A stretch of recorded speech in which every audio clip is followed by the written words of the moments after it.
Welcome to study for नौकरी। I am Ranjan Kumar Khalindi. ये general aptitude की क्लास चल रही है। चाहे आप किसी भी कम्पिटिटिव एग्जाम की तैयारी कर रहे हो, ये सारे एग्जाम के लिए यूज़फुल है। इस क्लास में हम ना केवल कॉन्सेप्ट समझते हैं बल्कि ये भी सीखते हैं कि किस तरह हम क्वेश्चन को आसानी से कम समय पे बना पाए। हम प्रॉफिट एंड लॉस यानी लाभ तथा हानि की क्लास कर रहे थे। इससे पहले की क्लासेस में हमने कॉन्सेप्ट बेस्ड क्वेश्चन और कुछ टाइप के क्वेश्चन देखे जो एग्जाम में पूछे जाते हैं और आसानी से बिना फार्मूला के यूज किए इन्हें कम से कम समय में बनाना भी सीखा। आज आगे देखेंगे कुछ और टाइप के क्वेश्चन।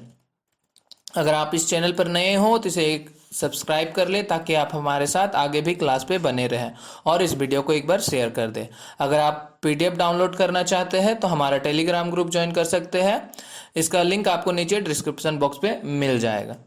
चलो शुरू करते हैं। हम लोग टाइप 4 तक पिछले की क्लास में देख रखे हैं। आगे आज हम लोग शुरू करते हैं टाइप 5 से। ठीक है, टाइप 5 में देखते हैं किस तरह के सवाल आते हैं। क्या है, पहला क्वेश्चन देखते हैं। A man sells two article, first at 15% loss and second at 19% profit. If during the whole transaction he bears a loss of rupees 90, when he sell both the article at the same price, then find the cost price of the second article। क्या कहा कि एक आदमी दो चीजें बेच रहा है। ठीक है, पहले को 15% के हानि पर बेचता है और दूसरे को 19% के लाभ पर बेचता है। दो चीज बेचा, पहला को 15% के हानि पर बेचा और दूसरे को 19% लाभ पर बेचा।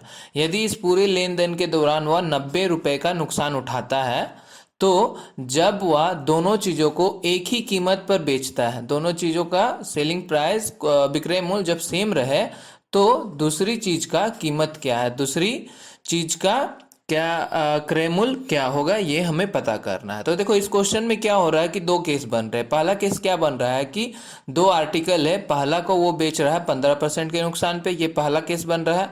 और दूसरा केस में क्या हो रहा है कि उसे जब सेल कर रहा है वो, तो उस पे 19% का उसे लाभ हो रहा है। ठीक है, तो एक केस में क्या हो रहा है कि लॉस हो रहा है, लॉस परसेंट हो रहा है। कितने का लॉस हो रहा है? 15% का लॉस हो रहा है।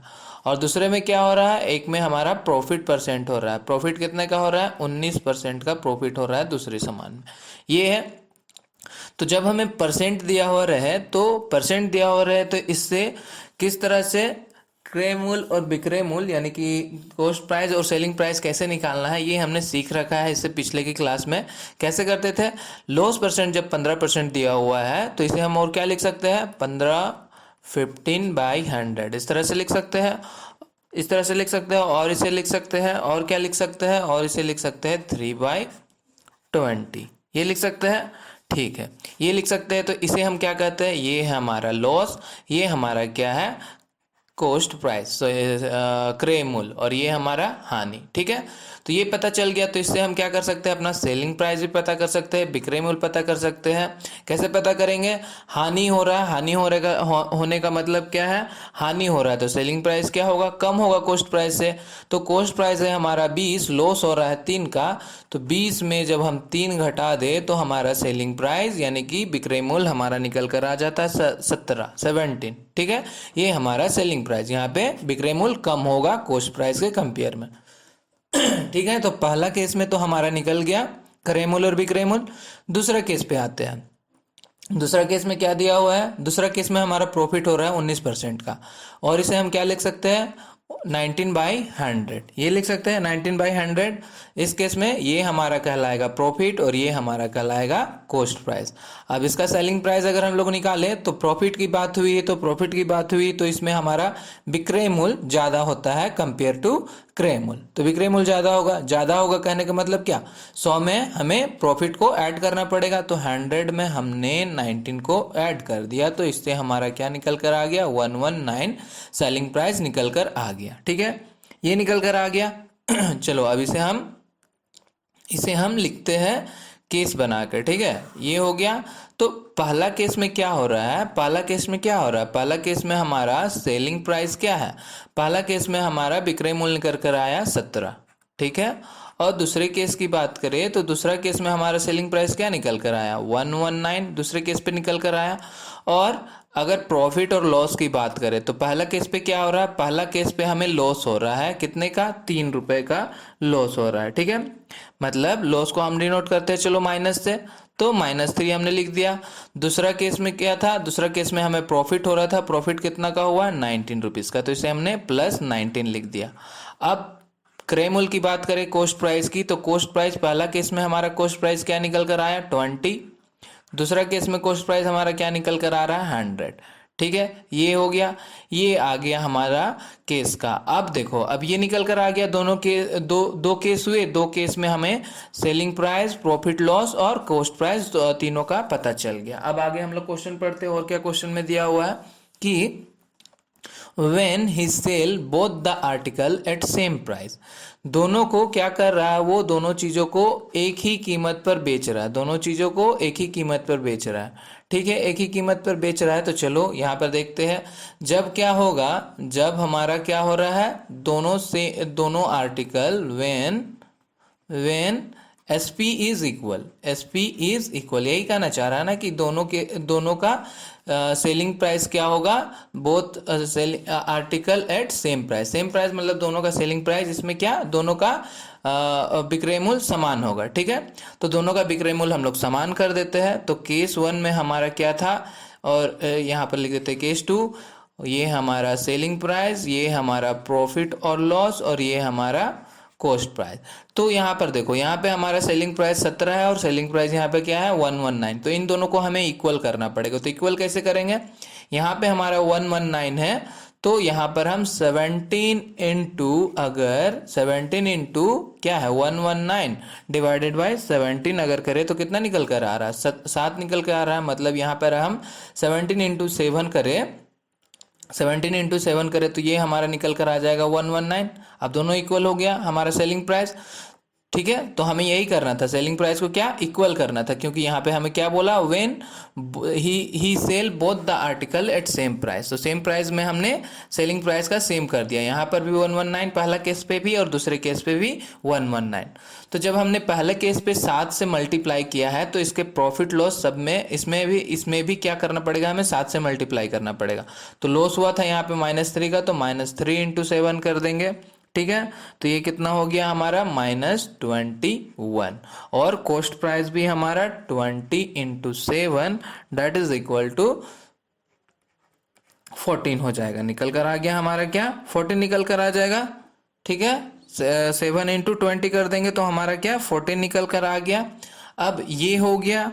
अब देखो, अब क्या बोला है क्वेश्चन में हमें, 7 और 20, हाँ ठीक है, 7 इंटू 20 कर देंगे, हो गया हमारा 140।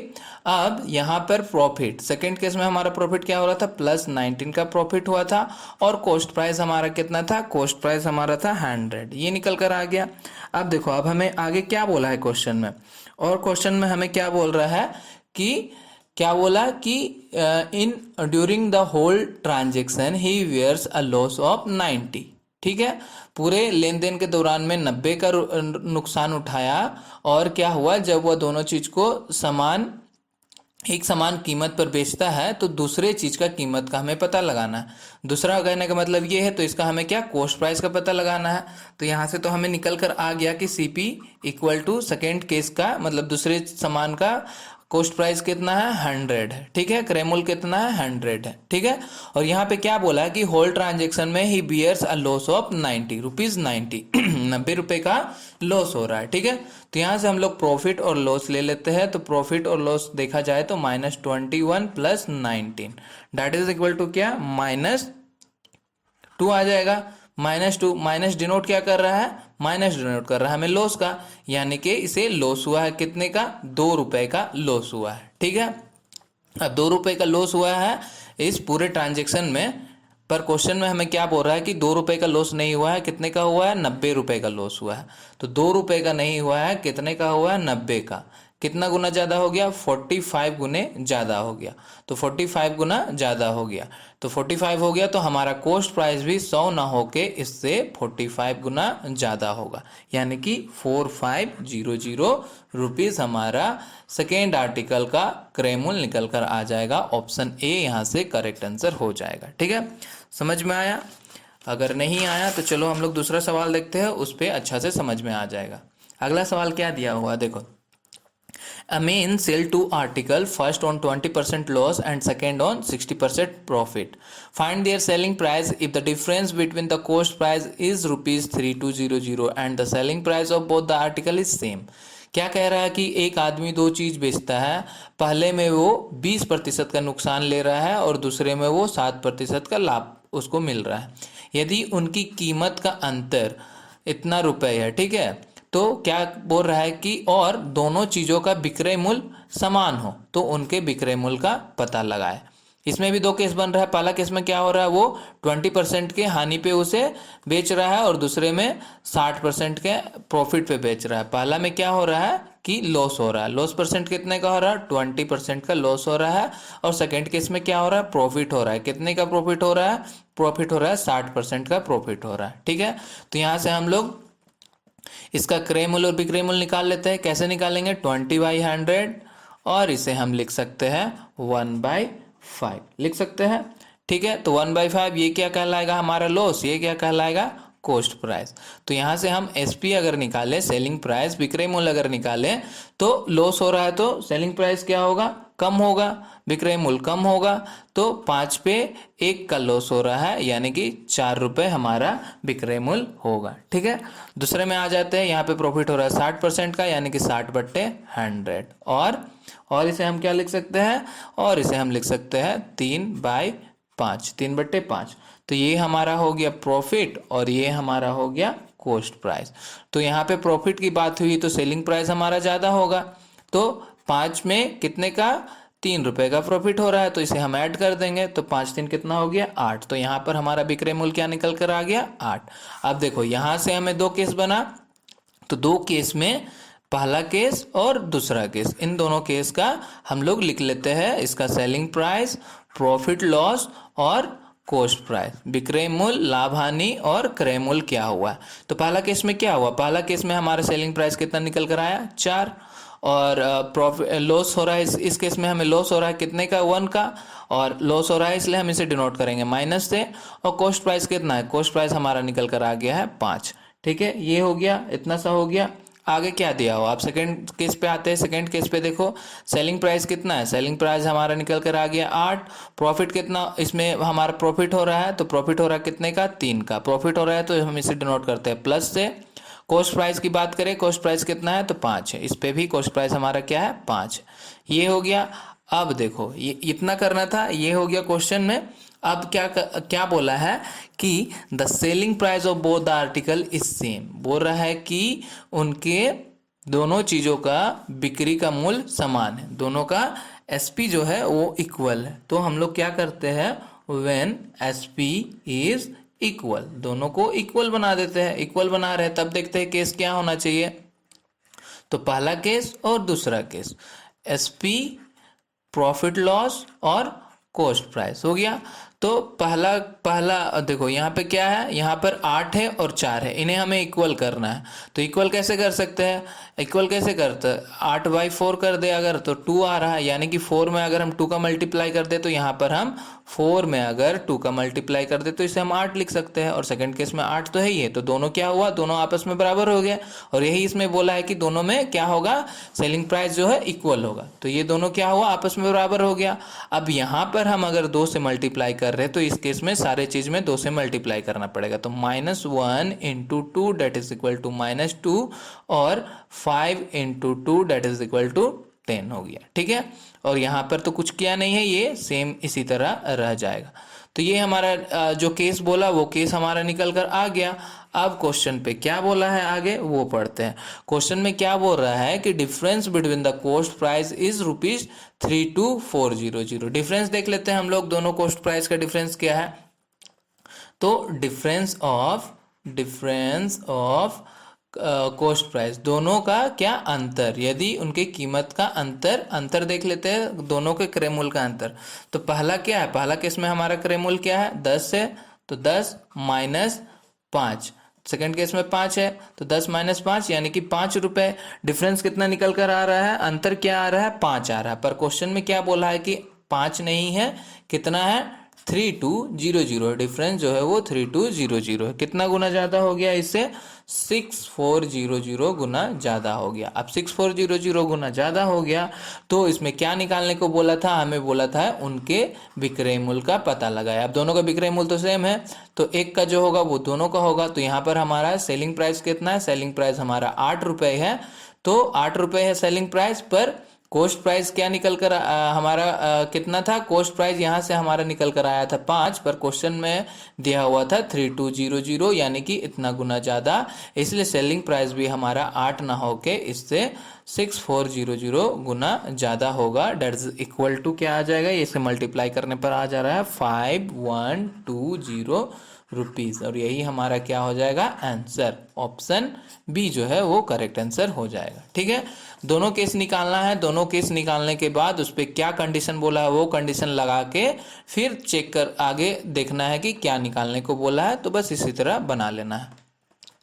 अगला सवाल देखो क्या लिखा हुआ है कि a man sells 2 article for rupees this much, he sells first at 10% loss and second at 25% profit, find the amount of overall profit और loss if the cost price of the first article is equal to the selling price of second article. इस पे भी वही चीज बोल रहा है कि एक आदमी जो है इतने रुपए में दो चीज को बेचता है, वह पहले में 10% का नुकसान उठा रहा है और दूसरे में 25% का लाभ उठा रहा है। ठीक है, तो कुल लाभ या हानि की मात्रा ज्ञात कीजिए यदि पहली चीज का लागत मूल्य दूसरे चीज का विक्रय मूल्य के बराबर है। इसमें क्या कंडीशन दिया हुआ है? इसमें कंडीशन ये दिया हुआ है कि पहला चीज का जो क्रय मूल्य होगा वो दूसरे चीज के विक्रय मूल्य के बराबर है, यही है, तब उसका लाभ या हानि की मात्रा ज्ञात कीजिए, ये बोला है निकालने। चलो पहले तो देख लेते हैं केस क्या क्या बन रहा है। पहला में क्या हो रहा है? उसे 10% का लॉस हो रहा है। क्या हो रहा है? 10% का लॉस हो रहा है। और एक क्या चीज हो रहा है? प्रॉफिट हो रहा है। प्रॉफिट परसेंट कितने का हो रहा है? प्रॉफिट हो रहा है हमें 25% का प्रॉफिट हो रहा है। तो यहाँ से ये लोग का हम लोग ये निकाल लेते हैं, सेलिंग प्राइस और कॉस्ट प्राइस। कैसे निकालेंगे? देखो ये आ गया हमारा 1/10, यानी कि ये कहलाएगा लॉस और ये क्या कहलाएगा? हमारा कॉस्ट प्राइस। तो यहाँ से हमारा सेलिंग प्राइस क्या निकल कर आ जाएगा? हानि हो रहा है, यानी कि 10 - 1 इक्वल टू 9 रुपये सेलिंग प्राइस हमारा निकल कर आ जाएगा। ठीक है, यहाँ से हमारा सेलिंग प्राइस निकल कर आ गया। अब क्या प्रॉफिट दिया हुआ है इसमें? प्रॉफिट परसेंट, तो यहाँ पर इसे हम लिख सकते हैं 25/100 और 1/4, ये कहलाएगा प्रॉफिट, ये कहलाएगा कॉस्ट प्राइस। तो यहाँ से अगर हम सेलिंग प्राइस निकालें तो सेलिंग प्राइस इसका क्या निकल कर आ जाएगा? लाभ हो रहा है, यानी कि 4 + 1 और 5 रुपये। यहाँ से क्या आ जाता है? सेलिंग प्राइस निकल कर आ जाता है। अब इन चीज़ों को केस बना के लिख लेते हैं। तो क्या है? यहाँ पे कर देते हैं, यहाँ पे केस 1 और केस 2 की बात करते हैं। केस 1 में क्या सेलिंग प्राइस है? प्रॉफिट लॉस और कॉस्ट प्राइस। विक्रय मूल्य, लाभ हानि और क्रय मूल्य क्या है? पहला केस में क्या है? हमारा विक्रय मूल्य कितना आया? 9 रुपये। तो पहला केस में हमें क्या हो रहा है? 9 रुपये हो रहा है। दूसरे केस पे क्या है? दूसरे केस पे हमारा सेलिंग प्राइस है कितना? 5 रुपये का। ठीक है, अब प्रॉफिट लॉस की बात करते हैं। तो प्रॉफिट लॉस की बात करते हैं तो पहले केस पे हमारा लॉस कितना क्या हो रहा है? लॉस हो रहा है हमारा 1 रुपये का। तो लॉस हुआ हमें 1 रुपये का। लॉस है इसलिए हम इसे डिनोट करेंगे माइनस से। कॉस्ट प्राइस की बात करें तो कॉस्ट प्राइस है इसमें 10। सेकेंड केस पे आते हैं। सेकेंड केस में हमारा प्रॉफिट हो रहा है वो भी 1 रुपये का, यहाँ पे प्लस साइन करेंगे क्योंकि प्रॉफिट हो रहा है। और दूसरे पे क्या है? कॉस्ट प्राइस है हमारा इस पे 4 रुपये का। ये हो गया। अब चलो इतना निकल गया। अब हम कंडीशन देखते हैं। कंडीशन हमें क्या बोला है कि यदि पहली चीज का लागत मूल्य दूसरे चीज का विक्रय मूल्य के बराबर हो, if the cost price of the first article is equal to the selling price of second article. पहला का कॉस्ट प्राइस दूसरे के सेलिंग प्राइस के बराबर होना चाहिए। अब इन दोनों को बराबर करने के लिए हमें क्या करना पड़ेगा? when, इसे लिख दो, when first cost price is equal to second selling price. इन दोनों को बराबर करना है। तो इन दोनों को हम कैसे बराबर कर सकते हैं? 10/5 इक्वल टू 2 कर सकते हैं, यानी कि SP प्रॉफिट लॉस और CP। तो पहला केस में तो कुछ चेंजेस नहीं करना पड़ेगा क्योंकि हम सेकेंड केस में चेंज कर रहे हैं। वो भी कैसे? 5 × 2 कर दे तो ये हो जाएगा 10। अब हमारा देखो यहाँ पे इसका सेलिंग प्राइस और इसका कॉस्ट प्राइस दोनों बराबर हो गया। यही चीज़ हमें करना था। तो यहाँ पर हमने 2 का मल्टीप्लाई किया है, इसलिए इसमें सारे केस में हमें 2 से मल्टीप्लाई करना पड़ेगा। तो +2 और कॉस्ट प्राइस भी हमारा 4 × 2 दैट इज कितना 8। ठीक है, तो ये निकल कर आ गया, ये चीज हो गया। अब क्या करना है, अब देखो अब क्या बोला है हमें अब हमें क्या बोल रहा है, कंडीशन किधर गया, ये हो गया। अब हमें बोला है कि क्या निकालने को बोला है, कुल लाभ या हानि की मात्रा ज्ञात कीजिए, ये ज्ञात करने के लिए बोला है। और इसमें तो यहाँ से हमें क्या कुल लाभ या हानि की मात्रा क्या निकल कर आ जाएगा, प्रॉफिट और लॉस निकाल देते हैं। प्रॉफिट लॉस हमने निकाला, लाभ या हानि हो रहा है वो अभी पता चल जाएगा। क्या है, -1 है और +2 है, तो -1 + 2 दैट इज इक्वल टू क्या आ जाएगा, +1।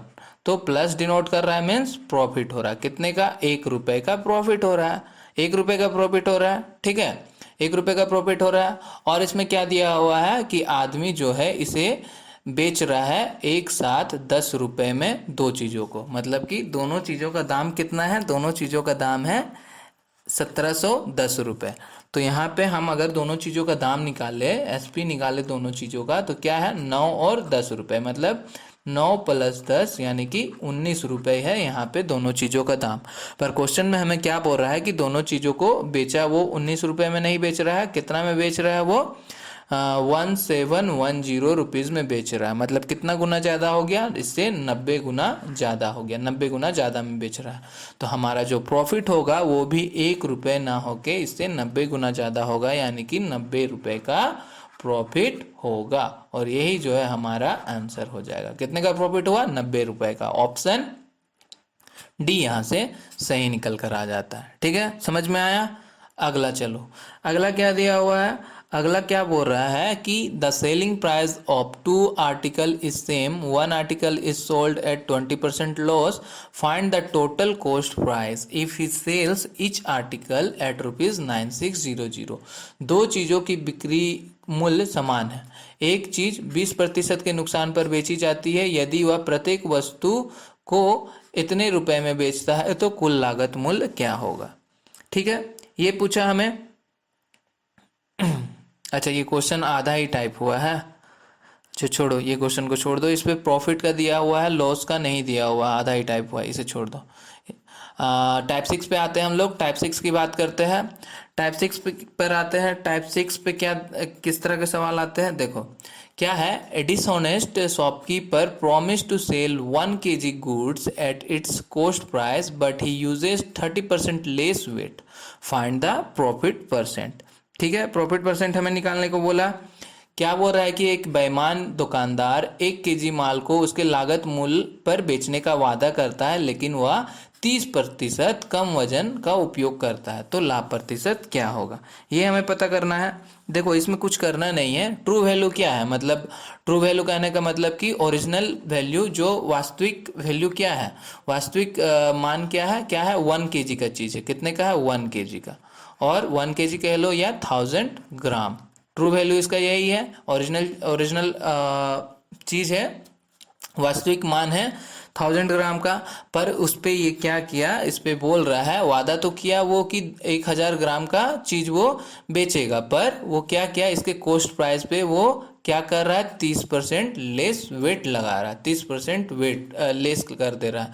30% इसका अगर लेस कर दे तो क्या हो जाएगा, 30% लेस कहने का मतलब 1000 में 30% का लेस कर दिए अगर हम लोग, तो वो क्या आ जाएगा, ये यहाँ से हो गया 300, यानी कि 1000 में 300 हटा दिया गया, घटा दिया गया, मतलब कि 700। मतलब वो 1000 ग्राम की जगह क्या कर रहा है, फॉल्स वैल्यू क्या कर रहा है, 700 ग्राम में दे रहा है। 1000 को वो 700 ग्राम को 1000 ग्राम बनाकर वो बेच रहा है, तो इसमें उसे कितना का प्रॉफिट हो रहा है। तो 1000 है क्या ट्रू वैल्यू, फॉल्स वैल्यू क्या है 700 ग्राम। वो 1000 ग्राम का प्रॉमिस किया कि 1000 ग्राम का चीज़ ही देगा, लेकिन वो 700 ग्राम का चीज़ दे रहा, तो दुकानदार को कितना का प्रॉफिट हो रहा है, दुकानदार को प्रॉफिट हो रहा है कितने का, 300 ग्राम का प्रॉफिट हो रहा है। दुकानदार को प्रॉफिट हो रहा है कितने का, 300 ग्राम का प्रॉफिट हो रहा है। तो हमें क्या बोला है, प्रॉफिट तो हो गया इसमें कितने, 300 ग्राम का प्रॉफिट हो गया, पर इसमें पूछा क्या है, प्रॉफिट परसेंट क्या है। लाभ प्रतिशत निकालने बोला है तो प्रॉफिट परसेंट हम लोग निकाल लेते हैं। कितने का प्रॉफिट कर रहा है? 300 का। कितने में 700 ग्राम में। तो 700 ग्राम में वो 300 का प्रॉफिट ले रहा है। इसे हम परसेंटेज निकालना है तो 100 से मल्टीप्लाई कर देंगे। तो चलो 100 से मल्टीप्लाई कर देते हैं तो क्या हो जाएगा? ये हमारा निकल कर आ जाता है 300/7%। 300/7% यानी कि 42.8% का उसे प्रॉफिट होता है। कितने का हो रहा है? 42.8% का। ऑप्शन सी यहाँ से करेक्ट आंसर निकल कर आ जाता है। अगला सवाल देखते हैं। क्या बोल रहा है? A dishonest shopkeeper promise to sell his goods at its cost price but he uses 960 gram weight instead of 1 kg, find his profit percent. एक बेईमान दुकानदार अपने माल को उसके लागत मूल्य पर बेचने का वादा करता है लेकिन वह 1 किलो के बजाय 960 ग्राम वजन का उपयोग करता है। उसका लाभ प्रतिशत क्या होगा? ठीक है, इसमें देखो ट्रू वैल्यू क्या है, ओरिजिनल वैल्यू क्या है? 1 kg है। 1 kg या फिर 1000 ग्राम है। फॉल्स वैल्यू वो 1 kg ग्राम है पर कितने पे वो सेल कर रहा है, बेच रहा है? कितने पे कॉस्ट प्राइस लगा के? वो 960 ग्राम के भाव से बेच रहा है। ठीक है, इतने ग्राम के भाव से बेच रहा है। तो इसे प्रॉफिट कितने का हो रहा है? कितने का प्रॉफिट हो रहा है इन दोनों के बीच? इन दोनों को माइनस कर दो तो माइनस करने पे प्रॉफिट कितना आ जा रहा है? 40। तो 40 ग्राम का उसे प्रॉफिट ले रहा है। वो 40 का प्रॉफिट ले रहा है। कितने का? 40 ग्राम का। अब परसेंट निकालने को बोला है तो परसेंट निकाल देते हैं। कितने का? 40 का। 40 का उसे लाभ हो रहा है कितने पे? 960 ग्राम पे। परसेंटेज निकालने के लिए क्या करना पड़ेगा? इसमें 100 से मल्टीप्लाई कर देते हैं, यानी कि ये हमारा निकल कर आ जाता है। कितना आएगा? ये आ जाएगा हमारा, इससे ये गया, ये आ जाएगा हमारा 100/24% और 4.16% का उसे प्रॉफिट हो रहा है। ठीक है, ऑप्शन डी यहाँ से क्या हो जाता है? करेक्ट आंसर निकल कर आ जाता है। ठीक है, तो आज के लिए इतना ही। आज के लिए मीन्स ये हमारा परसेंटेज चैप्टर खत्म हो गया। परसेंटेज चैप्टर में इसी तरह के सवाल बनते हैं। अब इसका सवाल इसका आप नीचे जाकर थोड़ा कमेंट बॉक्स पे इसका आंसर कमेंट करना और साथ ही ये भी बताना कि आपको क्लास कैसा लगा। और अभी तक आपने लाइक और शेयर करना भूल गया हो तो इसे कर देना।